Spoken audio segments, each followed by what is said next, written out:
जिवंत आहेत. थांबा, हा व्हिडिओ सुरू करण्याआधी एक प्रश्न स्वतःला विचारा.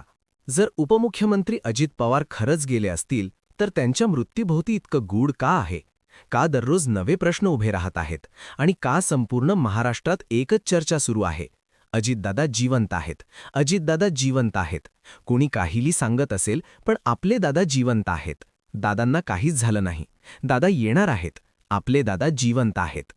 28 जानेवारी रोजी बारामतीजवळ झालेल्या विमान अपघाताने महाराष्ट्र हादरला. अजित पवार आणि त्यांच्या सोबतच्या 4 जणांचा मृत्यू झाल्याची अधिकृत घोषणा झाली. पण ही घोषणा होताच काही तासांतच संशयाची मालिका सुरू झाली. अपघातात किती लोक होते? 6 की 5? आकडे बदलले, माहिती बदलली आणि इथूनच संशय गडद होऊ लागला. या अपघाताबाबत बोलताना अजित पवार गटाचे नेते अमोल मिटकरींनी केलेला एक दावा अनेकांना हादरवणारा ठरला. विमान कोसळताना त्यातून एक व्यक्ती उडी मारण्याचा प्रयत्न करत असल्याचं स्थानिकांनी पाहिलं, असं मिटकरी म्हणाले. मग तो व्यक्ती कोण होता? तो वाचला का? आणि जर तो वाचला असेल तर तो अजितदादा असू शकतात का? याच दरम्यान सोशल मीडियावर आणखी काही धक्कादायक मुद्दे व्हायरल झाले.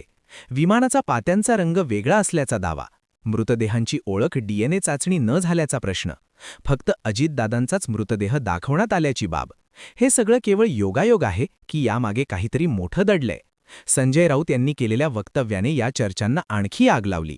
भ्रष्टाचाराच्या फायली, जीवाला धोका आणि मोठी राजकीय खेळी या शक्यता लोकांच्या मनात घर करून बसल्या. पण सत्य नेमकं काय? अजितदादा खरंच जिवंत आहेत का? की हा इतिहासातला सर्वात मोठा राजकीय रहस्य ठरणार आहे? या सगळ्या प्रश्नांची उत्तरे मिळवण्यासाठी हा व्हिडिओ शेवटपर्यंत पहा, कारण पुढे जे आहे ते तुम्हाला अस्वस्थ केल्याशिवाय राहणार नाही.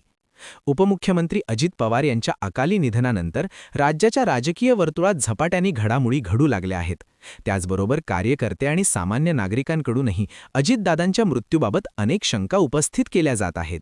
याच शंकांना केंद्रस्थानी ठेवून अजितदादा जिवंत आहेत आणि ते पुन्हा परत येतील अशा प्रकारच्या प्रतिक्रिया सध्या सोशल मीडियावर वेगाने व्हायरल होताना दिसत आहेत. राजकारणात निर्माण झालेलं हे वातावरण आता मोठ्या चर्चेचा विषय ठरत आहे.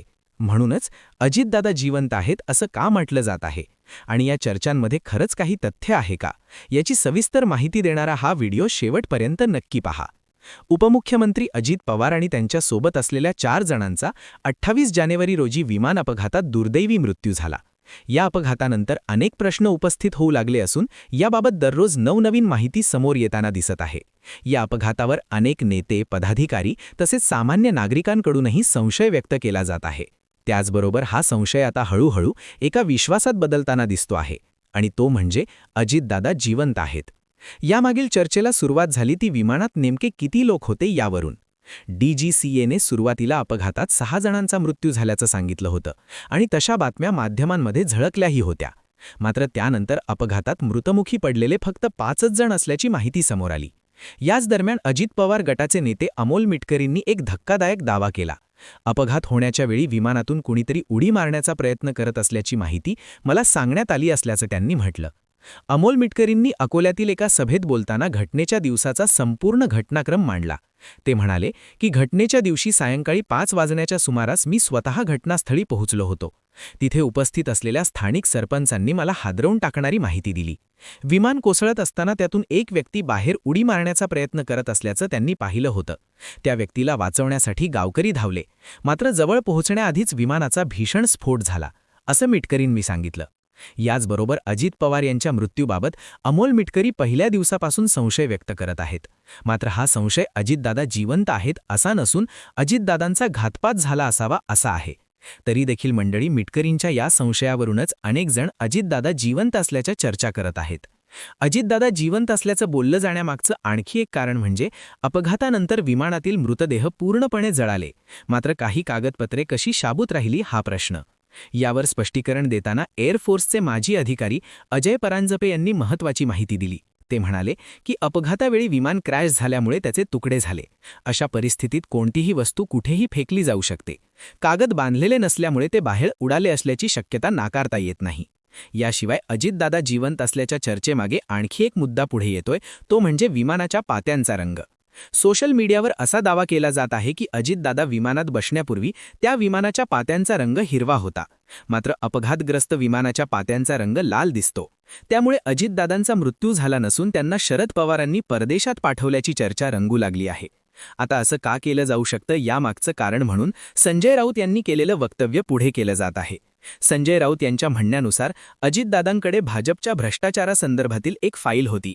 या फाईलबाबत अजित पवारांनी अपघाताच्या सुमारे 15 दिवस आधी माहिती दिली होती. त्यामुळे अजितदादांच्या जीवाला धोका होता आणि तो धोका टाळण्यासाठी शरद पवारांनी एखादी राजकीय खेळी केली असावी अशी शंका संजय राऊत यांनी उपस्थित केली. या वक्तव्यामुळे अनेकांना असं वाटू लागलं की अजितदादा खरंच जिवंत असू शकतात. मात्र यावर विचार करण्यासारखी बाब म्हणजे अजितदादा शेवटच्या क्षणी विमानात बसतानाचा कोणताही स्पष्ट व्हिडिओ समोर आलेला नाही, अशी माहिती पोलिसांनी दिली आहे. याचबरोबर आणखी काही प्रश्न उपस्थित केले जात आहेत. अपघातानंतर अजितदादांच्या मृतदेहाची ओळख सुरुवातीला घड्याळावरून करण्यात आल्याचं सांगितलं गेलं. मात्र काही दिवसांनी पोलिसांनी दिलेल्या माहितीनुसार आणि माध्यमांमध्ये आलेल्या बातम्यांनुसार अजितदादांच्या मृतदेहाची ओळख घड्याळावरून नाही तर अंगावरील कपड्याच्या तुकड्यावरून आणि पोस्टमॉर्टम अहवालाच्या आधारे करण्यात आली होती. यामुळे आणखी प्रश्न उपस्थित होत आहेत. मृतदेहाची DNA चाचणी का करण्यात आली नाही? विमान अपघातानंतर फक्त अजितदादांचाच मृतदेह का दाखवण्यात आला? उर्वरित 4 जणांचे मृतदेह का दाखवले गेले नाहीत? तसेच माध्यमांमध्ये आणि सोशल मीडियावर व्हायरल झालेल्या अजितदादांच्या मृतदेहाचा आकार जास्त फुगलेला का दिसत होता? असे प्रश्न विचारून अजितदादा जिवंत असल्याच्या चर्चा केल्या जात आहेत. मात्र या सर्व तर्कवितर्कांवर बोलताना ज्येष्ठ कायदेतज्ञ उज्ज्वल निकम यांनी स्पष्ट भूमिका मांडली आहे. ते म्हणतात की विमानात मोठ्या प्रमाणात इंधन असल्यामुळे आग लागल्यानंतर मृतदेह पूर्णपणे जळून खाक झाले होते.